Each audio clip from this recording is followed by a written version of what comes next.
Here I have a image called builder.jpg, and we want to be able to display that on our HTML page. So let's learn how we do that. The first step is, of course, to open up our directory structure, and we want to place all images, as we learned in yesterday's episode. They should all be placed within the images folder. So I will do that now.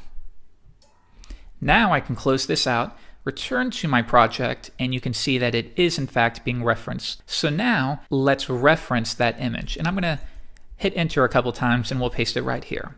We use an image by using the img for image element. Because there will never be text within an image, that doesn't make sense.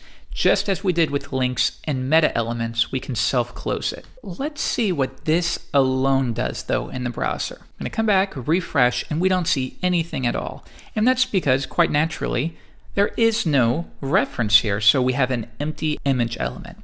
It should be noted though, this may not be the case in all browsers. You'll find that in versions of Internet Explorer, it'll display a nasty X, meaning could not find the image. So make sure that you aren't referencing empty images or images that do not exist. In this case, let's come back. We can reference an image not by doing href, which you might expect, by doing something called src. That's source. What is the source of this image?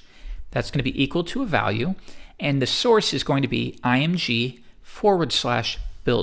Now let's come back, and if I load the page, now we are referencing that image as we would hope. We need to do one more thing for this image though. It is a best practice, and you should always do this.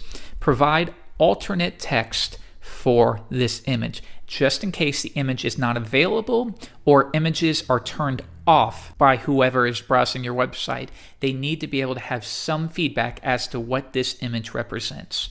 And I will simply say construction hat. And now if I load the page again, you're not going to see anything. But if I were to turn off images, you would see a little tooltip that said construction hat. And that's really good for screen readers and things of that nature. Now we can also link to images that are stored on the web. This is common if you use something like Amazon storage, but there's another way you can do it, and it's important that we go over this. Here's an image on NetTuts. I'm going to right click it or control click and choose copy image URL. Now if I come back, I can link to an absolute URL by pasting that in.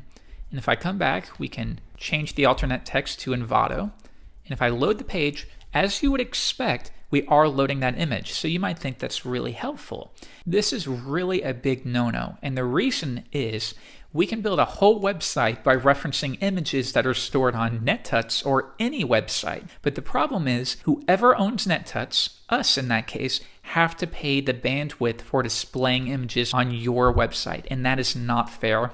This is what's referred to as hot linking, and it's a bad practice, so please don't do it. If there is an image on the web that you want to use and you have permission to use it, right-click, save image as. In this case, we're going to save it to Learning Images, and we'll call it Envato. And now we can reference it locally, like so, and we're not hot linking envato.png. Come back, reload the page, and I am referencing it incorrectly, and that's because I forgot to include the folder name. Go into the images folder, then find it, and now we are getting it, but we are not hot linking and making somebody else pay for our bandwidth. The only thing I want to caution you is, again, if you're going to do this, you must make sure that you have permission to use images and it's not copyrighted.